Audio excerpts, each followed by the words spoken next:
I love thee from the earliest dawn, when first I saw thy beauty's ray, and will until life's eve comes on, and beauty's blossom fades away, and when all things go well with thee, with smiles and tears remember me. These are the words of the black poet George Moses Horton. His family was the property of William Horton, a tobacco grower near the North Carolina-Virginia border.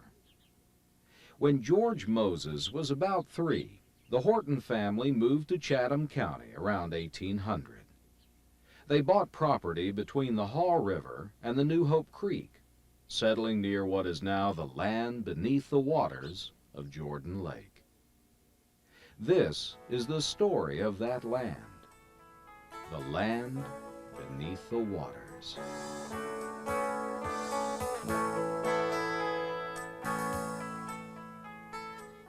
250 million years ago, dinosaurs walked over the area that would become North Carolina.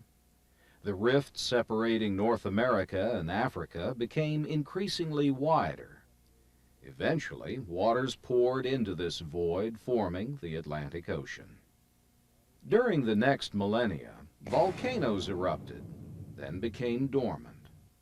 The ice ages came and went, barely touching northern North Carolina. Ultimately, the dinosaurs and many other creatures disappeared. Pine trees, tree ferns, and other plants dotted the landscape, and 1,000 species of insects crawled and flew over the ground, leaving skeletons and fossils. Plant life flourished in the rich soils. Streams eroded the mighty Appalachian Mountains and created the gently rolling Piedmont.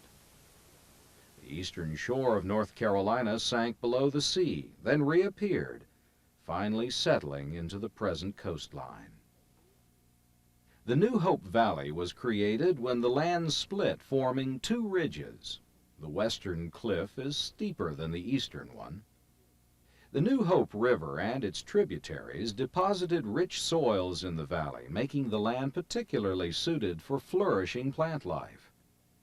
The area had short, mild winters, hot, humid summers, and long, temperate autumns and springs. For thousands of years, small bands of nomadic Indians roamed the territory. They sometimes united into larger tribes when game animals were plentiful and plant foods especially abundant. While tending their fields, farmers have found arrowheads, axes, milling stones, and other tools along the New Hope Valley. This part here was around where they would wrap the skins, whatever held it in, and each side of it here would be used, for striking, whatever they wanted to do with it. This one here was in a gully, and it washed out, and it just so happened probably they shot a deer or something with it, speared a deer, and it just went far as it could and laid in a gully. So that was where it was laying, right in the bottom of a gut. By the time Europeans entered the valley, the Catawba Indians had already established a trade route that ran just north of Chatham County. The forests and meadows full of oaks and pines provided homes to turkeys, bobwhites, woodcocks, snipes, mourning doves, mallards, and wood ducks. Smaller animals included beavers, raccoons, opossums, and squirrels, while bass, crappie, brim, and catfish swam in the creeks. Larger game animals included deer, bear, bobcat, panther, wolf, and the American bison. Hunters from far-off places journeyed into the New Hope region seeking game and furs. They brought back glowing descriptions of abundant wildlife and easy hunting, encouraging the earliest settlers to venture into the valley. The land was inexpensive and taxes were low. The settlers put down their roots permanently in the New Hope Valley. In 1744, the first land warrants in the New Hope Valley went to Mark Morgan and James Mulkey. Morgan's land was on a tributary of the New Hope Creek. Property borders were often marked by trees, such as this still existing boundary oak. Others soon followed these early settlers, many of whose family names are familiar in Chatham County to this very day. Names like Rhodes, Falconer, Copeland, Bynum, Lassiter, Poe, Horton, and Farrington. Life was harsh. The earliest settlers used available materials such as hardwood, pine, and rocks to build log cabins, grist mills, bridges, churches to worship in, and schools to learn in. Abundant wild game helped supply food, while natural springs provided water. The fertile soil allowed enough food to be grown to feed a family. Grains were the most important crop, especially corn, which fed settlers and livestock alike.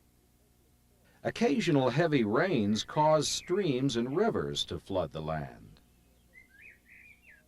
Between 1765 and 1771, some of the hard-working, independent-minded citizens started expressing their resentment of the colonial government's taxation policies and public work requirements.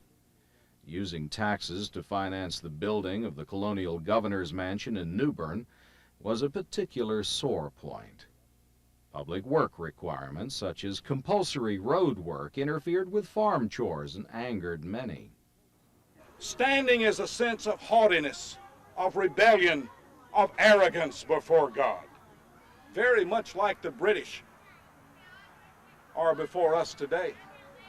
This arrogant British government stands before us in a most ungodly manner, working against us, taxation without representation, overtaxation without any representation, and the quartering of troops in our homes without the consent of our people is evidence enough that the Crown would take from its American subjects the last vestige of our freedom. The ungodly will not stand, nor will Britain stand against us here. Rally, rally, my men. Arm yourselves and defend yourselves against the encroaching enemy. In order to better control these dissenters, or regulators as they were known, and to shorten the long and expensive journey to conduct business at a county seat, the Colonial Assembly passed a bill in 1771 forming Chatham County out of the southern portion of Orange County. They named the county after William Pitt, the Earl of Chatham, a staunch defender of colonists' rights and the rights of the common man in the British Parliament. No regular battles in the War for American Independence were fought in Chatham County, although men of the area did serve as militiamen and in the Continental Army. Both Tory and Continental sympathizers preyed on local settlers. Tories, under the notorious David Fanning, raided the Chatham courthouse and continued engaging in robberies and murders months after hostilities ceased. In spite of the violence, life went on in the New Hope Valley. Rivers and creeks provided water power for grinding grain and later for sawing lumber and operating cotton gins. Roads led to mills and bridges or fords on the streams. Some of the early mills of the New Hope Valley included Seipert's Mill near Bell's Church, Suggs Mill at Poplar Point, Hadley and Williams and Farrington's mills, and along the Haw River, Morgan's, Taylor's, and Moore's mills. Although rich in abundance, the New Hope Valley was prone to flooding. On July 20th, 1780, the Reverend Francis Asbury, a circuit-riding Methodist clergyman, described such a flood. We came to a desperate creek called Northeastern Chatham County, where the bridge was carried away by the freshet. We had to go among rocks, holes, logs. I was affrighted. Small communities tended to develop around the mill sites. Bells, which was first called Lassiter's, then later called Pleasant Grove, had a Baptist church by 1815. A Masonic lodge, the George Washington Lodge, was located behind the Bells Baptist Church. One of the oldest Methodist congregations in the New Hope Creek area, established in 1827, met in a one-room log church on a site owned by Edward Fair, who purchased the land in 1818.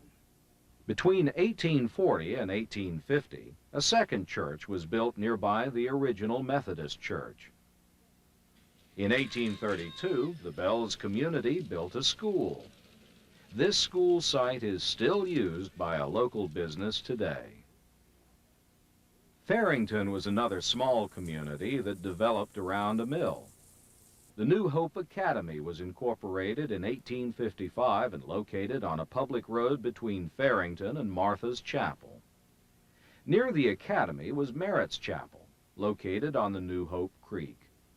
It was a Methodist church and the home to another old congregation in Chatham County. The Civil War took its toll on the valley and its inhabitants. Although Chatham County was reluctant to secede from the Union, the attack on Fort Sumter and Lincoln's call for troops changed public opinion. Nearly 2,200 men from Chatham County served in the military, and of those 500 were killed or died. The Chatham Rifles was the first company organized in the county, and on May 28, 1861, they marched off to Raleigh. Our boys is all well at present and in good spirits. We think this war will end in 12 months anyhow. Sis, I want you to have me a pair of shoes made, a strong pair. Tell Archie I want him to hurry and have my hat made, and you can bring it with you, and I can pay for it. He can catch the fur himself. That same summer, 3 companies were organized: the Chatham Guards, the Chatham Boys, and the Haw River Boys. Hardy James Lassiter was captain of the Haw River Boys, which was composed of men living near or along the Haw River. The boys became Company D of the 35th North Carolina Regiment. Hardy Lassiter and 7 of his men were killed at the Battle of Malvern Hill. The Lassiters suffered many losses during the war. Thomas Bennett Lassiter, a schoolteacher, suffered a leg wound and lost an arm during his service. Of the Lassiters who went to war, only Thomas survived. 2 others, John and James A. Lassiter, also died. Company D fought with distinction at Sharpsburg, Fredericksburg, and Petersburg, and was present at Appomattox Courthouse at the war's end. Another local man, Clarence Poe, was a 3rd lieutenant in Company M of the 15th Regiment and died of typhoid at Yorktown, Virginia in August of 1861. William G. Bland fought at the Battle of Gettysburg in July of 1863. Company B, the Chatham Cossacks, the 49th Regiment, was made up from citizens living between Bynum and Chapel Hill east of Haw River.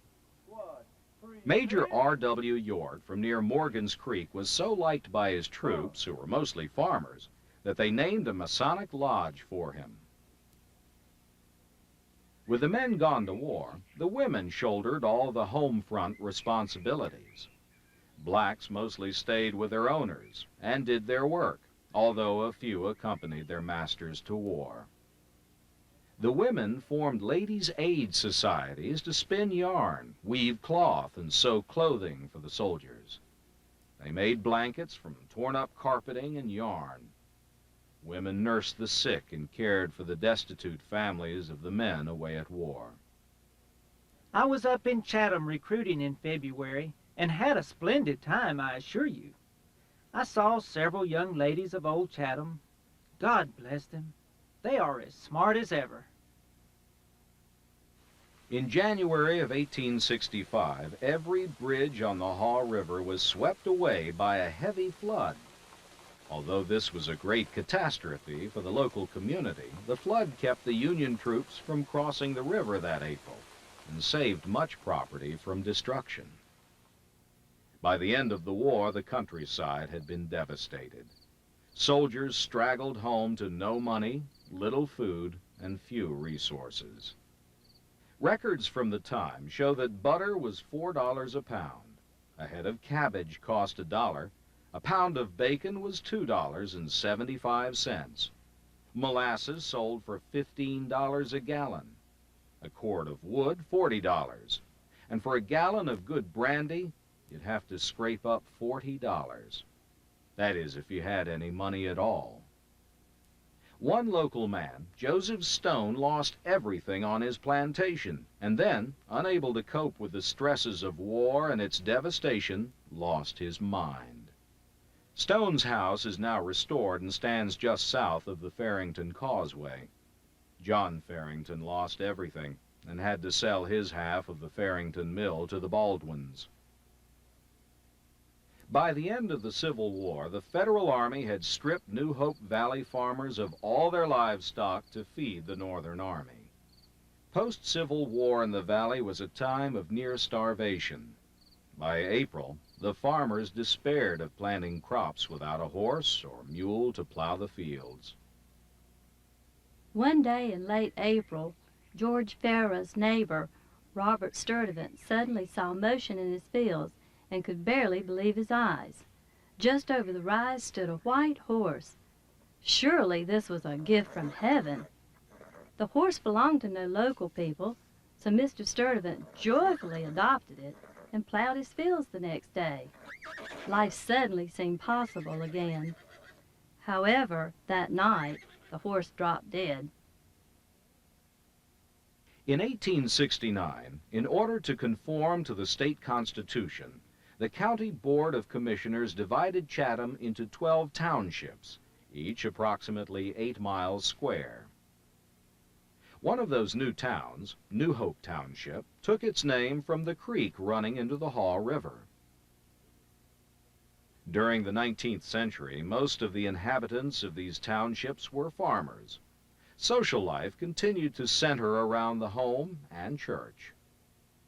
During this period, the Ebenezer Methodist Church donated their building to former slaves, who started a church that became the Ebenezer African Methodist Episcopal Zion Church.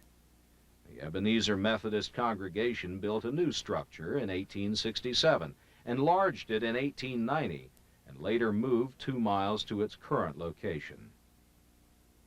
This congregation is active to this day. In 1905, the Durham and South Carolina Railroad was built to carry timber to the sawmills throughout the New Hope Valley. A pair of Canadian lumbermen, the Duncan brothers, timbered for half a mile on either side of the tracks. The Duncans bought trees 10 inches or more in diameter, paid the owners 10 cents per tree, and used the train engine to drag the timber. The community of Seaforth grew up along this railroad line.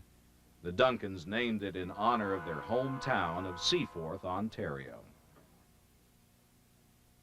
And always there were floods. The flood of 1876 on Morgan's Creek washed out a mill. The flood of 1908 destroyed the covered bridge at Lockville. Local grist mill operator James Parham recorded every flood along the nearby Deep River on the wall of his Lockville house until the late 1880s. This written log can be seen on the house. The dam at Bland's Mill, constructed of wood planks, spanned 300 feet and stood 7 feet high. The dam and mill stood near the present site of the B. Everett Jordan Dam. Floods destroyed Bland's Dam several times and finally claimed the mill as well. I remember when the New Hope River once flooded all the way to Threlcole's store, and I caught a fish. We had to take a wagon and move some people out that lived in an old store.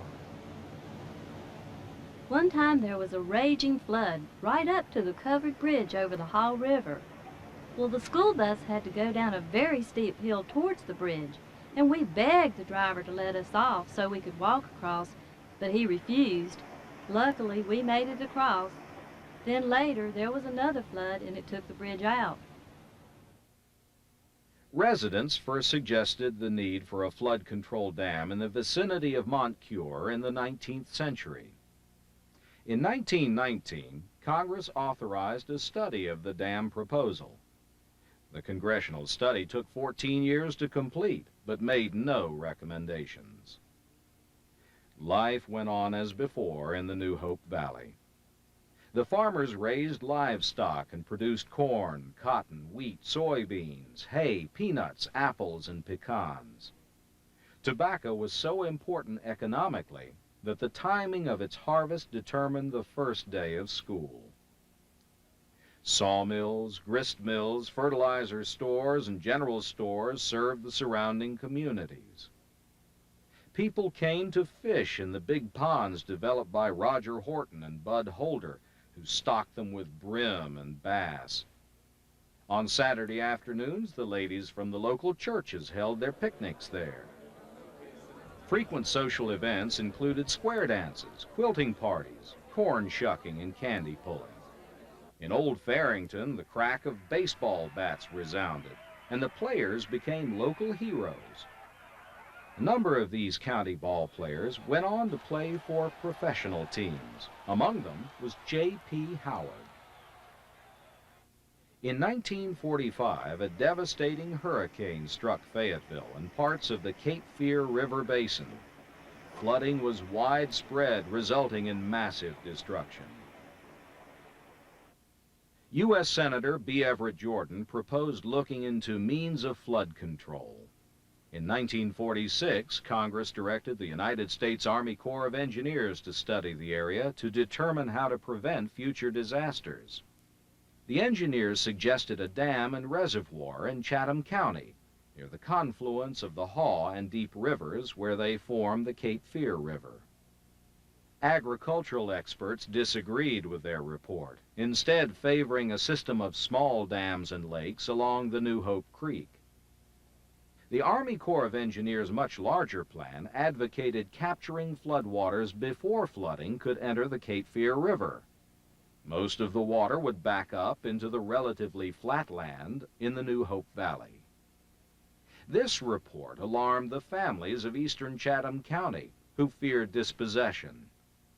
Some families had lived on the same land for nearly 200 years. Their ancestors rested in cemeteries scattered throughout the area. The richest land in the county was said to be around Seaforth. Other areas of the New Hope Valley held the state's most productive stands of bottomland hardwood.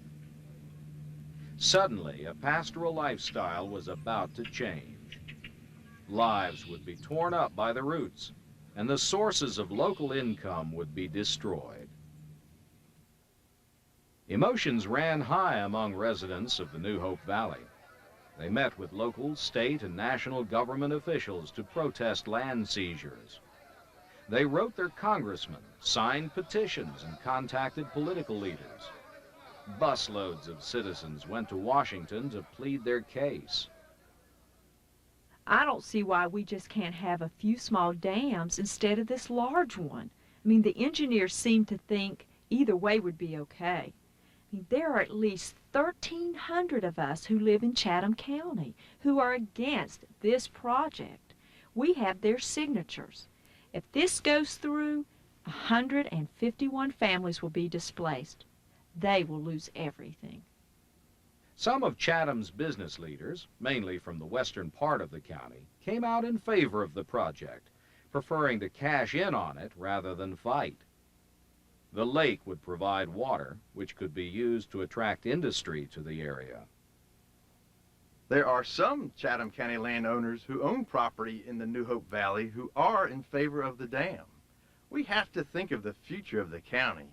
We agree with Senator Jordan's proposed bill to authorize $25 million for the New Hope Dam, plus a study to consider the feasibility of small dams on the upper Cape Fear River. This dam will put 35,000 acres of our best land underwater. Part of this is my family's land. We have owned it for 4 generations. In fact, my neighbors have farmed theirs even longer. You are going to destroy our heritage. The protesters failed. On December 30th, 1963, Congress authorized the construction of the New Hope Dam and Reservoir. The project design commenced, followed immediately by government acquisition of property, clearing of forests, removal of bridges, relocation of railroads and highways and cemeteries, in addition to moving or destroying homes. Many inhabitants of the New Hope Valley were confused and bitter.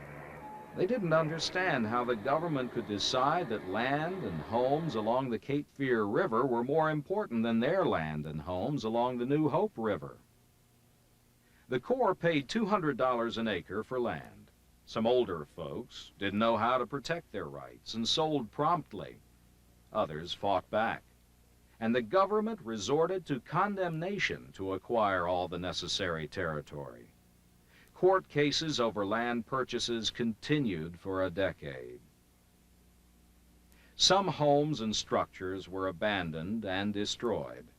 Families on White Oak Creek Road were given 3 years' notice that their road would have to be relocated. During this time, lightning struck the Blaylock House, causing it to burn down. The Corps acquired the site and the surrounding 300 acres. Some structures, such as Ebenezer Church, Bell's Parsonage, the Palmer Copeland Home, and the Hero Stone Bunker Home, were carefully moved. One of the houses not moved was the haunted Lysander Council House. A mile or so to the east of the old Bell's Church existed the Elm Grove community, which lay along the early Raleigh Road near White Oak Creek. Alma Council recalls living in the graceful two-storied white clapboard home of Lysander Council as a small child. She said that everyone was afraid to go into the attic of the house alone. We think the house was built between 1800 and 1810, as indicated by the kind and shape of the nails used in the original construction. It was probably built by Robert Council, the great-grandfather of Lysander Council, who was born around 1850.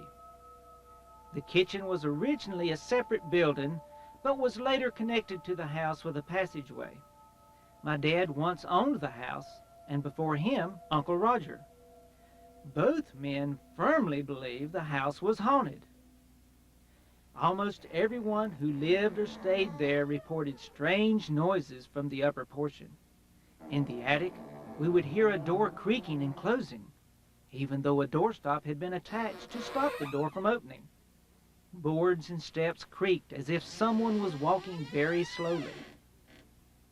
In the early 70s, we rented the house. In 1971, the tenants got into a fight. One of them set fire to the house, thinking the other was inside. The house burned to the ground, and no one was found inside. If there was no ghost before, I wouldn't be surprised if there were not one hovering in the mist that drift above the ashes in the 2 remaining chimneys today. The Corps moved remains from 1,944 graves in 43 cemeteries to 7 sites at the Ebenezer AMEZ Church, Ebenezer United Methodist Church, Gum Springs, and elsewhere. The relocation project took over 6 months and cost hundreds of thousands of dollars. Litigation and unexpected problems slowed progress on clearing and construction. Environmental groups sued to halt construction in order to make an environmental study and for fear of water pollution. Durham and Chapel Hill sewage ran into tributaries of the New Hope. The cities opposed the reservoir because they were unprepared financially to improve their sewage treatment plants. In February of 1973, the U.S. District Court halted timber cutting or further dam construction until the court case could be heard. While the case was pending, Trees and brush grew up again on cleared land. The court finally allowed the Corps of Engineers to resume work in October of 1977. The delay frustrated the displaced people, who chafed as the cleared areas flip-flopped between Dust Bowl and quagmire, depending on the weather. People joked about the No Hope Reservoir and water skiing on a dry lake bed. The discovery of a potential weakness in the dam footings caused another year-long delay. On Tuesday morning, September 1st, 1981, the floodgates were finally lowered. It had taken 18 years and $127 million after the first congressional authorization. Experts expected the lake would fill in 6 weeks, but heavy rains accelerated the filling time to 1 week. It was apparently the first time anything connected with the project went ahead of schedule. On May 1st, 1982, the B. Everett Jordan Lake and Dam was officially dedicated and named to honor U.S. Senator B. Everett Jordan, who had been instrumental in getting the project authorized. An estimated 10,000 people attended the dedication ceremony. At least one of them remarked that Jordan Lake and Dam was either a great source of potential for Chatham County or the biggest potential man-made disaster to hit the area. By April 1990, Jordan Lake Recreational Area was open and ready to accommodate the campers, boaters, fishermen, nature lovers, swimmers, hikers, and picnickers who come to enjoy the 14,000 acres of water, 150 miles of shoreline, and 32,000 acres of land. Today, sailboats dot the lake, cruising over crossroads, farmyards, foundations of homes and stores, mills, churches, empty graveyards, and Indian campsites. Fishermen reel in their catches, and along the beaches, children play and families picnic in the groves. Although the New Hope Valley now lies under the waters that lap quietly at its shores, it still lives vividly in the memories of its people. And at dusk, as the last rays of the sun cast their silvery beams across the lake, and the eagles soar, and a soft breeze blows through the towering pines, if you listen very carefully, perhaps you can hear a voice murmuring, "With smiles and tears, remember me."